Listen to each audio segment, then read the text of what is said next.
It's probably been a while since some of them pulled an all-nighter, but MPs may want to dust off their old tricks for staying awake. The government wants its budget bill passed before summer, but the bill contains more than just budget measures. That's what has the opposition up in arms and demanding more than 800 amendments.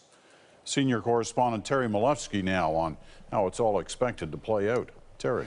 Well, Peter, this is, of course, symbolic. The opposition cannot win, but they can make life difficult for the government. And they have now forced a round-the-clock voting marathon on the omnibus budget bill. That means MPs will have to stay awake maybe 2 nights in a row voting on opposition amendments.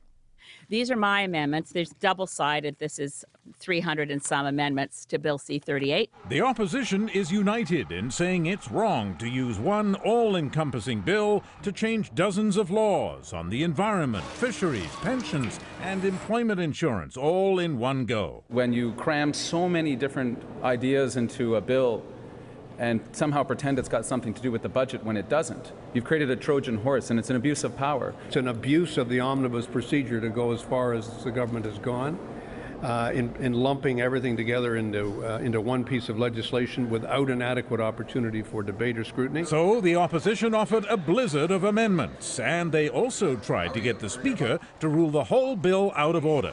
He refused. In the absence of rules or guidelines regarding omnibus legislation, the Chair cannot justify setting aside Bill C-38 and accordingly must rule that Bill C-38 in its current form is in order. The Speaker also ruled that the House must vote and vote again on thick bundles of amendments. After all, the opposition says scrutinizing bills is what Parliament is for. Conservatives are carrying out an unprecedented attack on oversight and accountability. The government, though, says the bill is all about one thing, the economy. It means jobs. It means people who are unemployed will become employed.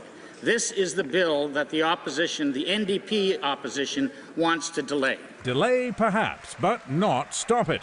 The government says its members will hang in and vote down every amendment. We're going to win every vote, and we're going to get this budget passed before the summer.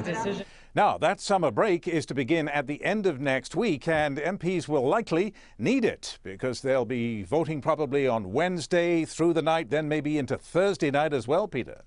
Terry, why do they have to do it continuously? Why can't they just vote on some, get some sleep, and then carry on the next day?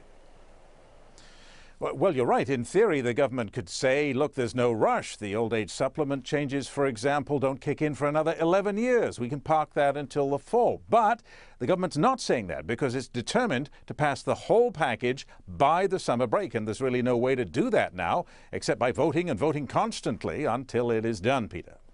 All right, Terry. Thanks very much. Terry Milewski in the nation's capital tonight.